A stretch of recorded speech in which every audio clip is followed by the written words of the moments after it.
Hey guys, Drew here over at RevHiker Outdoors, and I'm going to make a video today, and I'm just kind of doing the intro in the woods as I'm taking a walk in the woods with my kids, and we're going out and having some fun and doing some exploring. But later on, I'm going to set my hammock up with the kit that I was telling you guys about with the 2 Trifectas, and I'm going to do a test tonight. Now tonight at my house, we're supposed to get somewhere between 1 and 3 inches of snow and ice.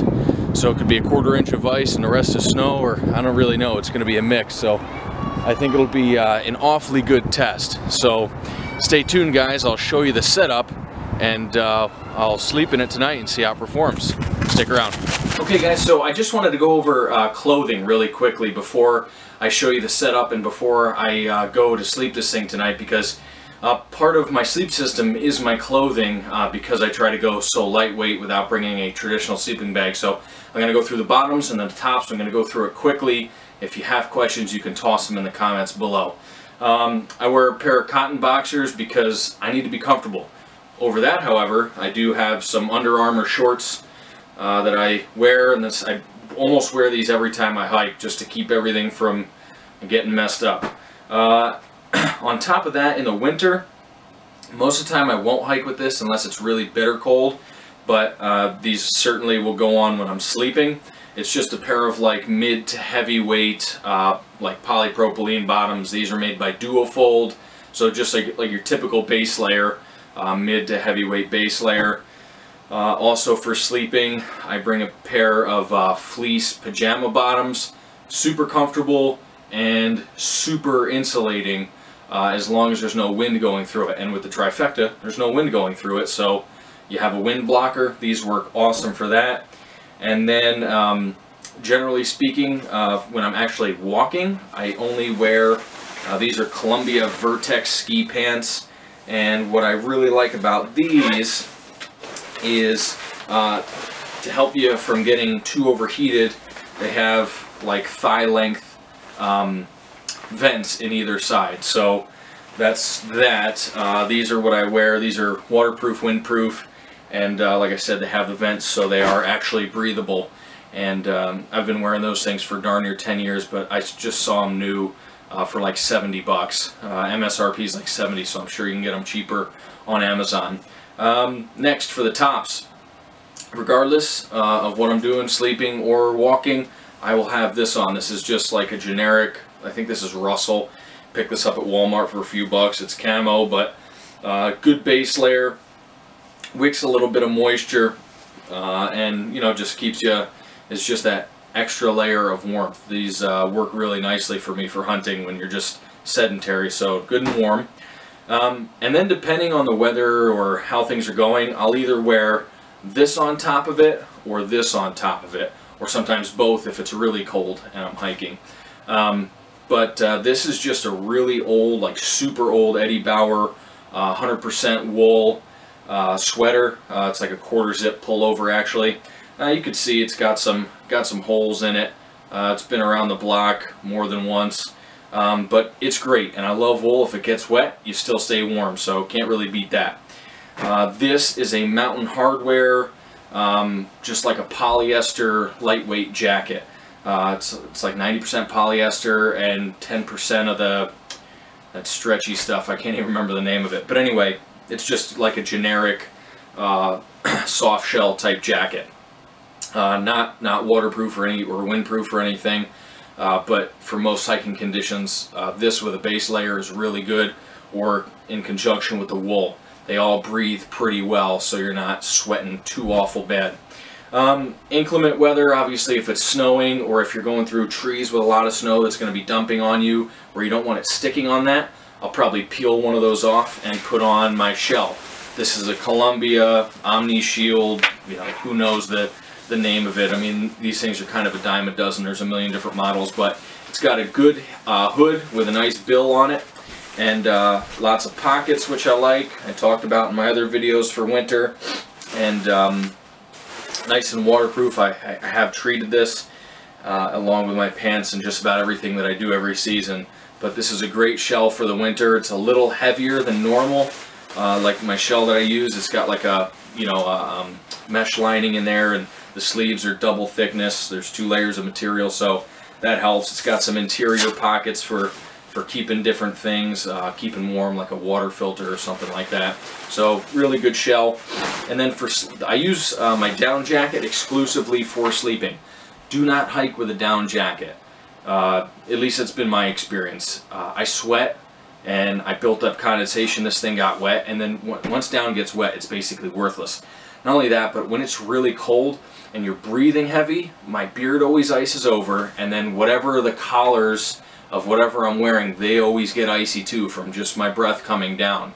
Because your head's usually kind of down as you're trucking up the hills, and everything turns to ice, and I got these all soaked and frozen stiff, and then it got like this funky smell to it because it stayed wet for a few days when I was out hiking. So as a rule, I only wear this when I am sleeping or if I'm around camp and it's just straight up bitter cold. So that's what I've got. And so down jacket, shell, a couple other layers, and then a base layer. That's all I use. And I guarantee that I'm not going to have to use all of these layers tonight. It's only supposed to get down into the mid to low 20s. And I think with the dual trifecta setup, one is a sleeping bag and then one is like a cocoon around the entire around my entire hammock. I think it's gonna really keep nice and toasty in there, and I will check back in with a report when I'm about to get in there, and then in the morning and let you know how everything goes, and I'll let you know how condensation and all that stuff is. So Lily, you want to say hi to everybody? Where? On the camera, on YouTube. Say hi, subscribers. No. Okay. Stick around, guys. Okay, guys, so here we are inside underneath the tarp here. I got the dual trifecta set up. You can see this one is like cocooned around the entire thing. I hope the wind noise isn't too bad. We are getting a wicked storm here. It's about, oh geez, it's got to be at least 20-mile-an-hour winds. Everything is getting blown around. This was a real nightmare to set up, and it just keeps stretching the tarps, and I have to keep re-tightening them, and it's about pulling the stakes. But anyway, I got this set up in the yard, and it's about 22 degrees with 20-mile-an-hour winds. So it's coming down pretty good. It's starting to snow. We got a little snow on the ground here, and I will, this is just to show you the setup. I gotta re-rig my tarp right now, but I'll check back in the morning. But I did want to just give you a little bit of a show of what this looks like. So, man, I'll get back when there's less wind. Okay, guys, so now I'm in the one trifecta, and I've got the other one up over top of me, and it goes down over the end of my feet and up past the top of my head. That's hard to see. Sorry for the camera work, guys, but it is windy as heck. And we're gonna see if this thing will just flutter over the top of me all night, or whether I can get it to stay down here. So anyway, this is what it looks like being inside of everything. And I'm just gonna get this first trifecta pulled up to my shoulders, and then I'll let this one sit down and get out of the wind. So see you guys in the morning. Okay, guys, so here's the conclusion. I didn't get any video of everything this morning, and the reason for that was the conditions were really bad last night. There were steady winds according to the what it felt like, and also when I checked the weather, the winds were anywhere from like 16 to like 22 miles an hour. And they were gusting well above that. So I would say the gusts were probably at some points hitting about 30 miles an hour. And so there was a lot of drifting, a lot of ice. It turned to ice at about 1 o'clock, 1 o'clock, somewhere in that neighborhood. And the camera, just nothing was going my way. It was bad conditions. The wind was so bad that it yanked my stakes out of the ground a couple times. And for stakes, I was using carbon arrow shafts that were about this long, and it was tearing them out. So it was cranking pretty well. Anyway, here's a conclusion. It was right around 20, it was anywhere between 21 and 24 degrees last night with, you know, 20-mile-an-hour winds. So with that wind chill, you know, it felt considerably colder. However, the only cold spots I had was right here where my arms, you know, my shoulders were wider than my pads, and they were right up against the side of the hammock. Now I did tuck the trifectas down in there, or the bottom one, and it helped a lot, and so they were mildly cold, but it was not enough to hinder sleep. Actually, most of my body was a little too hot. I was on the verge of sweating, and I only had I had all the layers on my legs that I showed, and I didn't have the wool or the one of the others on top. So it was just you know, I was almost overheated. So I think with the clothes I've got, I could easily get down towards 0 degrees and probably a little bit below.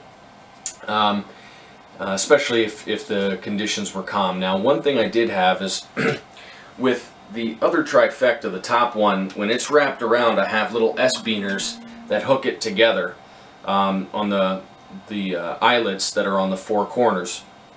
So that leaves the middle just kind of flapping in the breeze. With those high winds, that got pretty bad.